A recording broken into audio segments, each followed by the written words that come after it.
Hi hello welcome back to my channel. ఎలా ఉన్నారు friends? బాగున్నారా? ఈరోజు మన వీడియోలో క్యాబేజ్ అంటే ఇష్టపడిన వాళ్ళకి ఈ తీరులో చేసి పెట్టండి, ఇష్టంగా తింటారు. ఇది ఏమో కాదండి, క్యాబేజ్ ఎగ్ పొరుట్ అండి. చాలా బాగుంటుంది. రైస్ రోటీకి ఎందులోకైనా పర్ఫెక్ట్గా ఉంటుంది.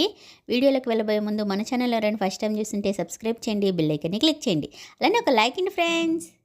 ముందుగా స్టవ్ పైన ప్యాన్ పెట్టుకోవాలండి. ప్యాన్ వేడైన తర్వాత నూనె వేసుకోవాలి. ఇప్పుడు ఒక 1/2 టేబుల్ స్పూన్ ఆవాలు, ఒక 1/4 టేబుల్ స్పూన్ జీలకర్ర, వీటితో పాటు సన్నగా కట్ చేసుకున్న పచ్చిమిర్చి, ఇదైతే 2 పచ్చిమిర్చి అండి. వీటితో పాటు ఉల్లిపాయలు కాస్త రంగు మారేంత వరకు వేయించుకుంటే సరిపోతుందండి. అలానే కరివేపాకు, అలానే 1 టేబుల్ స్పూన్ అల్లం వెల్లుల్లి పేస్ట్ అండి. ఈ ఉల్లిపాయలు కాస్త రంగు మారితే చాలండి, ఎక్కువైతే వేగిన అవసరం లేదు. చూస్తుంటే మీకే తెలుస్తుంది కదా, ఉల్లిపాయలు బాగా వేగిపోయాయి.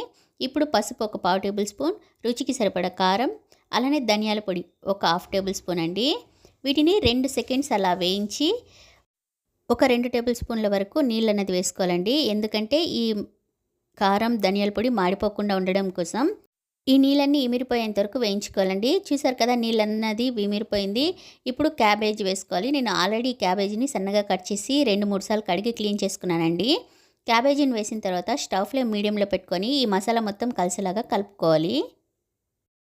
క్యాబేజ్ అంటే ఇష్టపడిన వాళ్ళకి ఈ తీరులో క్యాబేజీ పొరుట్ అన్నది చేసి పెట్టండి, చాలా బాగుంటుంది. ఇష్టంగా రైస్ మొత్తం దీంతోనే కలుపుకొని తినేస్తారండి, అంత బాగుంటుంది. స్టవ్ ఫ్లేమ్ అన్నది మీడియంలో పెట్టుకొని మూత పెట్టి ఉడికించుకోవాలండి. క్యాబేజీలో నీరు అన్నది కొంచెం ఉంటుంది కాబట్టి నీరు అన్నది అస్సలు వేయకండి. మధ్య మధ్యలో కలుపుతూ మూత పెడుతూ ఉడికించుకోవాలి. క్యాబేజీ ఉడకడానికి పెద్ద టైం అయితే పట్టదు, ఒక 10 నిమిషాలు అయితే సరిపోతుందండి. చూసారు కదా, క్యాబేజ్ మొత్తం వేగిపోయింది. ఇలా వేగితే సరిపోతుందండి. ఇలానే ఎగ్ కూడా కొట్టిపోసుకోవచ్చండి. కాకపోతే నేను ఎగ్ అన్నది కొంచెం పెద్ద పెద్ద పీసెస్గా కావాలని మధ్యలో సపరేట్ చేసి నూనె అన్నది వేసుకుంటున్నాను. ఇప్పుడు మధ్యలో 2 ఎగ్స్ని వేసుకుంటున్నానండి. ఎగ్స్ అన్నది పెద్ద పెద్ద పీసెస్గా కావాలంటే ఇలా మీడియం ఫ్లేమ్లో మధ్యలోనే ఉడికించుకొని తర్వాత క్యాబేజీలో కలుపుకుంటే సరిపోతుందండి. ఇలా క్యాబేజ్ ఎగ్ పొరుట్ చేసి చూడండి, చాలా బాగుంటుందండి. చాలా ఇష్టంగా మరీ తింటారు, అంత బాగుంటుంది. చూసారు కదా, ఎగ్ అయితే వేగిపోయింది. ఇప్పుడు మొత్తం కలిపేస్తున్నాను.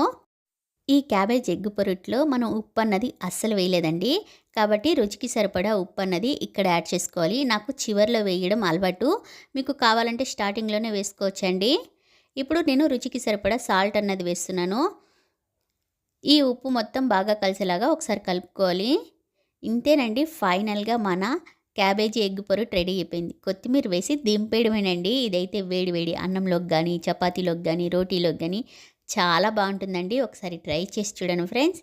ఈ వీడియో ఎలా అనిపించిందండి? నచ్చిందా? ట్రై చేస్తారా? మీకు ఎలా కుదిరిందో కామెంట్ సెక్షన్లో కామెంట్ చేయండి.